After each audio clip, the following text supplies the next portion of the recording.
আজ সোমবার আমরা তিনজন ঘুরতে আসলাম। এই মেঘালয়ের দৃশ্যগুলো দেখে আসলে ভোলার মতো নয়। যে যেখানে আছেন অতি সত্বর আমাদের এই সিনারিগুলো দেখার জন্য এবং বুক করার জন্য ফ্যামিলি টল বা ফ্যামিলি পরিদর্শন করলে আপনারা বুঝতে পারবেন আমাদের বাংলাদেশের শেষ প্রান্তে সুনামগঞ্জ জেলার আমাদের এই মেঘালয়টি অবস্থিত।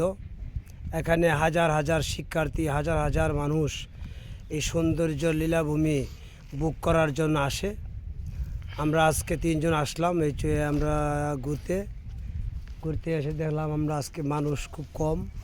15 দিন মানুষের জমায়েতটা বেশি থাকে।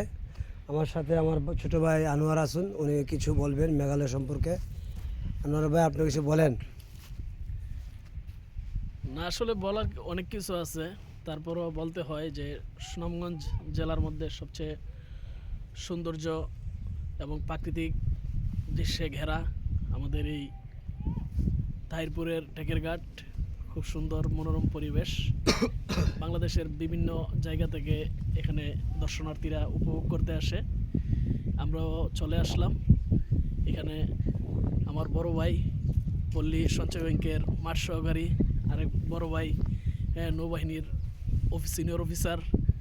আমরা আজকে হঠাৎ করে মনে হলো যে ছোটোখাটো একটা ট্যুর দেই।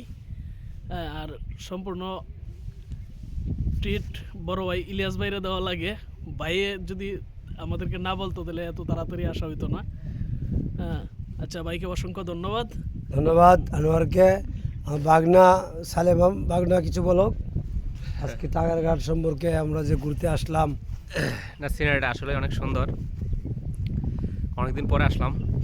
আমরা এখন আছি বর্তমানে ভারতের একবারে সীমানা গেছে। পাশে হচ্ছে ভারতের মেঘালয়। প্রকৃতির লীলাভূমি অনেক সুন্দর, আর ভবিষ্যতে আবার আসার ইচ্ছা আছে। ধন্যবাদ বাগনাকে। আসলে যে যেখানে আছেন অতি সত্বর আমাদের এই তাহিরপুর টাকার ঘাটে চলে আসেন এই সিনারিগুলো দেখার জন্য। আমরাও আসলাম। দেখা যাচ্ছে ভারত আমাদের পার্শ্ববর্তী রাষ্ট্র ইন্ডিয়া। আরো পানি ছিল এই জায়গাটা, পানি মেরেছে। আমাদের সুনামগঞ্জ জেলা মহোদয়ের কাছে আমার আকুল আবেদন থাকবে আমাদের এই দৃশ্যগুলোর জন্য, শরণার্থীদের জন্য বসার জায়গা করে দেওয়ার জন্য এবং সৌন্দর্য আর পরিবেশ আর একটু উন্নত করার জন্য আমার ঊর্ধ্বতন কর্তৃপক্ষ জেলা মহোদয়ের কাছে আমার আকুল আবেদন থাকবে এই শরণার্থীদের জন্য এখানে আরও মোটিভেশন করার জন্য।